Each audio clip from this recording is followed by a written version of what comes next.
नमस्कार दोस्तों, मैं Vijay Tiwari the book society में आपका स्वागत करता हूं, जहां हम आज की इस वीडियो के माध्यम से सब्जेक्ट कोड BSDLA 136 की दूसरी क्लास आपके साथ डिस्कस करेंगे। जैसा कि हम प्रीवियस ईयर क्वेश्चनों के जो आंसर हैं वो आपके साथ डिस्कस कर रहे हैं और इसकी हम एक वीडियो ऑलरेडी पहले ही अपलोड कर चुके हैं, जिसमें हमने इस क्वेश्चन पेपर के क्वेश्चन नंबर 1 को आपके साथ डिस्कस किया था और क्वेश्चन नंबर 2 को आपके साथ डिस्कस किया था। तो यदि आपने क्वेश्चन नंबर 1 और 2 वाली जो वीडियो है वो नहीं देखी है अभी, तो सबसे पहले उसे ज़रूर देख लो ताकि आपके जो पेपर हैं उसकी तैयारी अच्छे से हो सके। आज की वीडियो में हम क्वेश्चन नंबर 3 और 4 को डिस्कस करेंगे, जहां क्वेश्चन नंबर 3 है कि समाचार लेखन और संपादन की प्रक्रिया को स्पष्ट कीजिए। ये क्वेश्चन बहुत ही ज़्यादा इंपॉर्टेंट है और कई बार पेपर में आया हुआ है। चौथा जो क्वेश्चन है वो क्वेश्चन है आख्यान परक लेखन का विस्तृत परिचय दीजिए। इन दोनों ही क्वेश्चनों को हम आज की वीडियो में क्या है डिस्कस करेंगे आपके साथ। तो चलिए शुरू करते हैं। तो देखिए ये PDF है जिसमें सभी क्वेश्चनों के आंसर हैं। अगर आपको ये PDF चाहिए तो आप हमारे व्हाट्सएप कॉन्टैक्ट पर कांटेक्ट कर सकते हो। 9990267852 ये हमारा नंबर है। तो इससे पहले वाली वीडियो में हमने क्वेश्चन नंबर 1 को आपके साथ डिस्कस कर लिया था और साथ ही साथ क्वेश्चन नंबर 2 को भी आपके साथ डिस्कस कर लिया था। आज की वीडियो में हम तीसरे क्वेश्चन को डिस्कस करेंगे और तीसरा क्वेश्चन जो हमारा शुरू है वो यहाँ से शुरू है। क्वेश्चन ये है कि समाचार लेखन और संपादन की प्रक्रिया को स्पष्ट कीजिए। यानी कि इस क्वेश्चन में हमसे दो क्वेश्चन पूछ रहा है, एक समाचार लेखन कैसे किया जाता है, दूसरा संपादन कैसे किया जाता है। चैप्टर नंबर 4 में आपको इसका आंसर मिल जाएगा अगर आप किताब से पढ़ना चाहते हैं तो। बाकी यहाँ पर प्रॉपर आंसर है, आप ऐसे कैसे लिख देना, पूरे के पूरे नंबर मिलेंगे।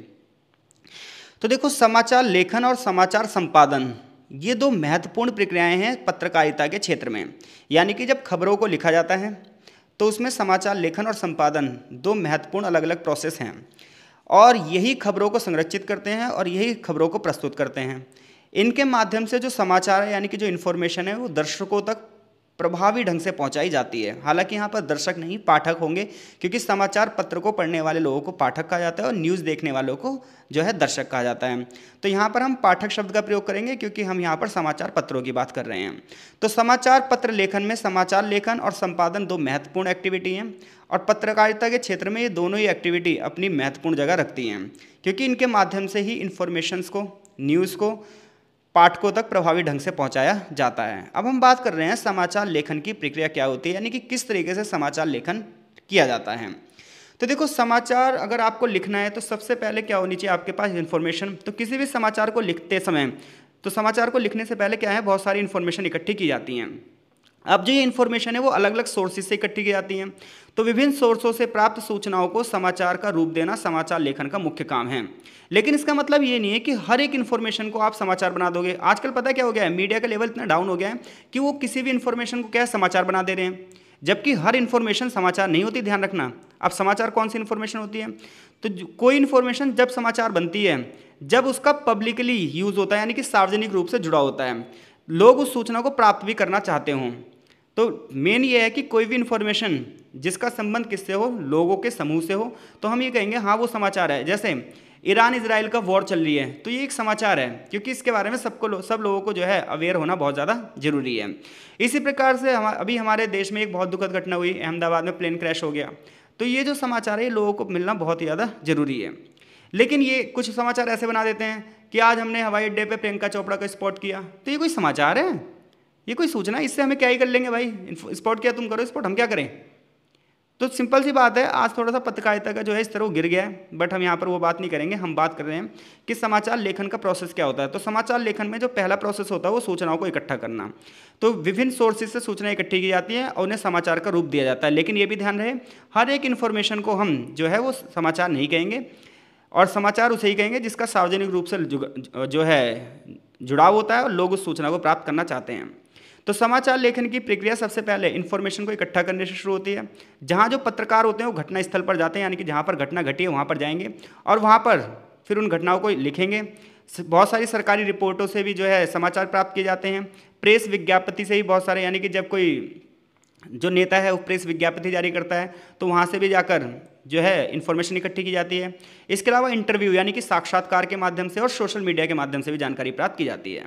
तो अगर आपसे कोई पूछे भाई समाचार लेखन कैसे होता है, तो आप बोलोगे भाई समाचार लेखन में सबसे पहले सूचनाओं को इकट्ठा किया जाता है और फिर उन्हें समाचार का रूप दिया जाता है। लेकिन ध्यान रहे, हर एक इन्फॉर्मेशन को समाचार नहीं कह सकते हम, वही इन्फॉर्मेशन को समाचार का रूप देंगे जिसका महत्व सार्वजनिक रूप से है। इसमें हम सूचना इकट्ठी करेंगे और सूचना इकट्ठी करने के भी तरीके अलग होंगे। पहला तरीका ये हो सकता है कि हम घटना स्थल, कोई घटना घटी है वहाँ पर जाएं और वहाँ पर सूचना इकट्ठी करें। दूसरी बात है कि अलग अलग सोर्सों से भी हम जो है इन्फॉर्मेशन इकट्ठी कर सकते हैं, जैसे कोई सरकारी रिपोर्ट है, प्रेस विज्ञप्ति है या साक्षात्कार है। साक्षात्कार मतलब होता है इंटरव्यू, या सोशल मीडिया के माध्यम से। दूसरी बात यह है कि जब हमें कोई इन्फॉर्मेशन मिलेगी तो हम उसकी जाँच करेंगे, भाई ये सही भी है या नहीं है, यानी कि फैक्ट चेक, तथ्य जाँच। तो समाचार जो है वो फैक्टफुल होने चाहिए, क्योंकि एक कहानी और एक समाचार दोनों में अंतर होता है। दोनों, अगर जो भी चीज़ ज़्यादा फैक्चुअल होगी हम उसे ही सही मानेंगे। तो समाचार, पहले तो इन्फॉर्मेशन मिल गई, अब क्या करेंगे, हम उसे जांचेंगे ये बात सही भी है नहीं है। इस चरण में पत्रकार ये सुनिश्चित करता है कि जानकारी विश्वसनीय स्तर की होनी चाहिए और सही होनी चाहिए। अब क्या होगा, आपको इन्फॉर्मेशन भी मिल गई और इन्फॉर्मेशन सही है ये भी पता चल गया। आप क्या करोगे, आप समाचार का एक स्ट्रक्चर तैयार करोगे, यानी कि समाचार को अखबार में प्रस्तुत कैसे करना है ये चीज़ आप देखोगे। और हर समाचार के 3 हिस्से होते हैं। एक होता है शीर्षक, यानी कि हर समाचार की एक क्या देखते हो आप, सबसे पहले हेडलाइन। हेडलाइन इस प्रकार से बनी होनी चाहिए कि हेडलाइन को पढ़ते के साथ ही बंदे को समझ में आ जाए कि आगे क्या होने वाला है। फिर दूसरी बात है इंट्रो। हेडलाइन के बाद जो समाचार लिखा जाता है, शुरू की लाइनों में सबसे इंपॉर्टेंट चीज़ें लिखी जाती है जिसे इंट्रो कहते हैं, और लास्ट में होता है मुख्य क्लेवर, जहाँ पर जो है समाचार का अंत होता है। तो अगर आप शीर्षक की बात करोगे तो समाचार का जो शीर्षक है ये समाचार बन जाने के बाद दिया जाता है, क्योंकि समाचार बनने के बाद ही माइंड में आ पाता है कि हाँ भाई कितनी ज़्यादा जो है इम्पैक्टफुल हम टाइटल बना सकते हैं। शीर्षक इस प्रकार से दिया जाता है, यानी कि टाइटल इस प्रकार से रखा जाता है कि शीर्षक को पढ़ने के बाद ही खबर के महत्व के बारे में हमें पता चल जाए। प्रत्येक समाचार के आरंभ में 3 से 4 पंक्तियों में उस समाचार का सार दिया जाता है, जिसे इंट्रो कहते हैं। यानी कि टाइटल के बाद किस चीज़ का नंबर आता है, इंट्रो। अब इंट्रो में ना 3-4 लाइनों में सारी चीज़ें फेंक दी जाती है ताकि बंदे को पता चल जाए कि हाँ भाई ये चीज़ें हैं। लेकिन इंट्रो में ध्यान रहे 5 क्वेश्चनों का आंसर दिया जाता है। तो इंट्रो लिखते समय कितने क्वेश्चनों का आंसर देता है, 5। और ये 5 क्वेश्चन कौन कौन से होते हैं, कौन, क्या, कब, कहाँ और कैसे। किसी भी इंट्रो में इन 5 क्वेश्चनों का आंसर बहुत ही आसानी से मिल जाता है। आप कई बार कोई से भी खबर पढ़कर देख लेना। जो इंट्रो इन 5 क्वेश्चनों का आंसर नहीं देता उसे खराब इंट्रो कहा जाता है। यानी कि कोई घटना है तो क्या है, उस घटना का संबंध किससे है, घटना कब घटी, कहाँ घटी, कैसे घटी, तो इन सभी क्वेश्चनों का आंसर इंट्रो में दिया जाता है। अगली बात है भाषा शैली। तो किसी भी समाचार को लिखते समय उसकी जो भाषा है और उसका जो तरीका है ये बहुत ज़्यादा महत्वपूर्ण होता है। तो समाचार की भाषा सरल होनी चाहिए ताकि आम जनता भी उसे पढ़कर समझ सके। भाषा सटीक होनी चाहिए, उलझे हुए शब्दों का प्रयोग नहीं होना चाहिए, ताकि जो पाठक हैं यानी कि पढ़ने वाले जो लोग हैं उन्हें समझने में आसानी हो। अगर आप समाचार ऐसी जटिल लैंग्वेज में लिख देते हो तो बंदा समझ ही नहीं पाएगा, तो आपका समाचार पत्र क्या ही चलेगा। व्याकरण और शब्दावली पर भी विशेष ध्यान दिया जाता है ताकि लेखन पेशेवर और प्रभावी भी लगे, ऐसा नहीं है कि कोई लोकल तरीका हो। अगली बात है हेडलाइन बनाना। इसके बारे में हमने चर्चा पहले ही कर ली है। अब हम बात करें समाचार संपादन की प्रक्रिया की। अभी हमने किस चीज़ की बात करी कि एक समाचार लिखते समय किस किस प्रोसेस से होकर समाचार को गुजरना पड़ता है। तो सबसे पहले क्या की जाती है, इन्फॉर्मेशन इकट्ठी की जाती है। फिर इन्फॉर्मेशन की फैक्ट चेक किया जाता है, यानी कि तथ्य जांच की जाती है कि इन्फॉर्मेशन सही है या नहीं है। इन्फॉर्मेशन का सही होना बहुत ज़्यादा जरूरी है, वरना फेक न्यूज़ बन जाएगी। फिर तीसरी बात होती है कि अब इन्फॉर्मेशन को आपको लिखना है तो आप क्या करोगे, सबसे पहले उसका एक शीर्षक तैयार करोगे, यानी कि पूरे जब खबर लिख दोगे तो उसका एक शीर्षक प्रभावी रूप से तैयार होना चाहिए, फिर एक इंट्रो होना चाहिए, फिर एक मुख्य क्लेवर होना चाहिए। उसके अलावा समाचार की भाषा जो है वो सरल होनी चाहिए ताकि पाठकों को समझ में आसानी से आ जाए। अब हम बात कर रहे हैं समाचार संपादन। अब यानी कि मामला छपने जा रहा है, यानी कि समाचार लिखकर तैयार हो चुका है, अब समाचार छपेगा, इसे बोलते हैं समाचार संपादन। तो समाचार लेखन का प्रोसेस और संपादन का प्रोसेस लगभग एक जैसा है। कई बार समाचार प्रकाशन से पूर्व और संपादकीय विभाग द्वारा संपादित किया जाता है, और कई बार दोनों को एक साथ भी तैयार कर देते हैं और कई बार दोनों को अलग। यानी कि कई बार समाचार पत्र लिखा जाता है और तुरंत ही संपादित भी किया जाता है, कई बार लिखा जाता है और उसके बाद उसकी जांच की जाती है और अलग अलग भी किया जाता है। तो देखो अब इसका हम प्रोसेस समझ रहे हैं, यानी कि समाचार को छापते समय में किन बातों का ध्यान रखना चाहिए। सबसे पहले ये है कि जो समाचार लिखा गया है उसकी प्रारंभिक समीक्षा है। समीक्षा का मतलब होता है जाँच। यहाँ पर जो मेन एडिटर होगा ना, जैसे बहुत सारे छोटे छोटे एडिटर होंगे वो समाचार को लिखेंगे धड़मधड़। अब क्या होगा, जो मेन एडिटर होगा वो फिर उस लेख को पढ़ेगा, उसके प्रारंभिक स्वरूप की जांच करेगा, भाषा को चेक करेगा, फैक्ट चेक करेगा, सामग्री की जांच करेगा और फिर कहेगा हाँ भाई चलो ये समाचार क्या है, सही है। तो संपादन की प्रक्रिया में सबसे पहले क्या होगा, समाचार की प्रारंभिक जांच की जाएगी कि हाँ भाई बात सही है नहीं है। फिर उसमें देखेंगे कि भाई समाचार लिखते समय कोई गलती तो नहीं हो गई है। अगर लेख में कोई गलती है तो उन त्रुटियों को सही किया जाएगा। जैसे वर्तनी, यानी कि लेख में कोई दिक्कत नहीं हो, व्याकरण सही है नहीं है, जो स्ट्रक्चर है वो सही है या नहीं है। तो संपादक लेख को और अधिक संक्षिप्त और प्रभावी बनाते हैं। यानी कि कोई समाचार सबसे पहले लिखा जाता है, फिर वापस जाता है, फिर उसे देखते हैं कि भाई इसमें कोई सुधार की गुंजाइश है, उसे और छोटा किया जा सकता है क्या, इसमें और कोई संशोधन किया जा सकता है क्या, एडिटिंग वगैरह करी जा सकती है, तो वो सब संपादन में किया जाता है। फिर जितने भी आर्टिकल्स लिखे गए हैं उन्हें फिर से संयोजित किया जाता है ताकि लेख का जो प्रवाह है वो और भी अच्छे तरीके से हो सके। चौथी चीज़ है, अगर ज़रूरत है तो हेडलाइन में सुधार हो सकता है और ज़रूरत नहीं है तो हेडलाइन में सुधार नहीं होगा। अगली बात है, फिर से संपादन किया जाता है, क्योंकि देखो जो समाचार पत्र है, जो मीडिया है, वो लोकतंत्र का चौथा पिलर माना जाता है। अगर समाचार लिखते वक्त इतनी सारी चीज़ों का ध्यान नहीं रखा जाएगा तो फिर क्या होगा, समाचार प्रभावी नहीं होगा, लोग विश्वास कैसे करेंगे। तो इसलिए दोबारा से सत्यापन किया जाता है। प्रकाशित करने से पहले अंतिम बार सारे फैक्ट इन्फॉर्मेशन सारी चेक की जाती है और फिर फाइनली अखबार को छपने के लिए भेज दिया जाता है। और फाइनली अखबार की प्रस्तुति आती है, एक प्रिंट छप कर आता है और उसको देखा जाता है। ये प्रिंट डिजिटल भी हो सकता है, अन्य माध्यमों पर भी प्रस्तुत किया जाता है। तो इस प्रकार से समाचार लेखन कैसे होता है, उसको कैसे छापा जाता है, उसमें क्या क्या प्रोसेस होते हैं, ये सारी चीज़ें इस क्वेश्चन में आपको बतानी है। तो इतना पढ़ने के बाद आप अच्छे से इस क्वेश्चन का आंसर लिख सकते हैं। देखो मेरी कोशिश यही है कि आपको 2 साल के क्वेश्चन पेपर अच्छे से समझा दिए जाए। मेरा ये मानना है कि लगभग सारे के सारे जो क्वेश्चन है वो वहीं से ही आने हैं। अब हम अगले क्वेश्चन की ओर चल रहे हैं। क्वेश्चन है हमारा, आख्यान परक लेखन के विस्तृत परिचय दीजिए। क्वेश्चन पेपर में भी मैं दिखा देता हूँ ताकि आपको विश्वास रहे कि हाँ भाई ये क्वेश्चन पेपर का ही क्वेश्चन है, क्योंकि अभी हमने पढ़ा कोई भी समाचार है उसमें जो है तथ्य बिल्कुल सही होने चाहिए। तो क्वेश्चन नंबर 4 है यहाँ पर, आख्यान परक लेखन का विस्तृत परिचय दीजिए। अब हम सबसे पहले यही जान लेते हैं भाई आख्यान परक लेखन क्या होता है। तो आख्यान परक लेखन लेखन की वह विद्या है जिसमें लेखक किसी कहानी को, किसी घटना को या किसी अनुभव को अपने कोई कैरेक्टर होंगे उनके माध्यम से व्यक्त करता है। यानी कि जब कोई घटना घटे मान लो, तो उसमें लेखक क्या होगा, उस घटना को कुछ कैरेक्टर के माध्यम से सेट करे और बीच बीच में अपनी फीलिंग्स को भी रखे और अपने विचारों को भी व्यक्त करे। इसमें लेखक अपनी कल्पनाओं को भी जोड़ सकता है, अपने अनुभवों को भी जोड़ सकता है और एक कहानी सी बना देता है उस घटना के ऊपर।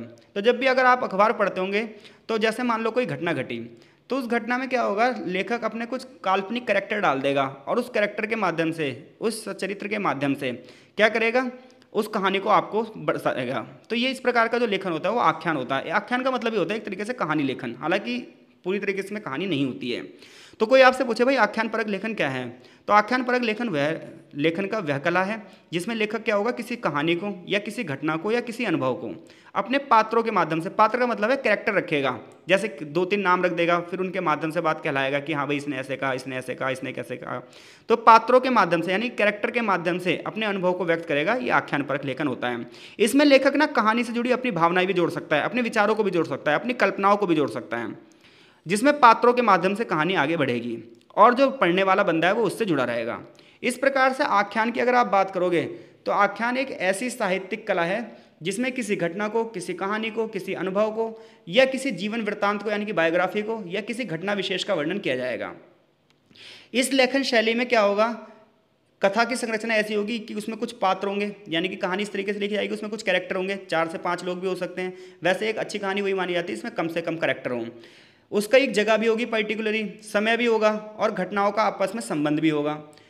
आख्यान परक लेखन का जो उद्देश्य होता है वो ये होता है कि पढ़ने वाले को घटना या कहानी में शामिल किया जाए और जो पढ़ने वाला है उसके अंदर भी इमोशंस जगे और उसकी भी इमेजिनेशन पावर यानी कल्पना शक्ति जो है वो बढ़ सके और बौद्धिक रूप से उसका विकास हो सके। तो एक आख्यान लेखन कैसे किया जाता है इसके बारे में हम यहाँ बात कर रहे हैं। तो परिभाषा तो वैसे तुम्हें पता ही चल गई है कि आख्यान का मतलब ये होता है कि किसी वस्तु, व्यक्ति या घटना का वैसा वर्णन नहीं करना, बल्कि उसमें लेखक की भावना को भी शामिल कर देना क्या कहलाता है, आख्यान लेखन कहलाता है। आख्यान लेखन एक शैली जिसमें लेखक घटनाओं को क्रमबद्ध तरीके से यानी कि जो भी घटना घटी है उसे एक ऑर्डर में प्रस्तुत करता है, बड़े ही रोचक तरीके से, एक कथा के तरीके से। इसमें वो क्या करता है, वर्णन करता है ताकि जो है जो घटना घटी है उसे बिल्कुल जीवंत तरीके से आप तक प्रस्तुत किया जा सके।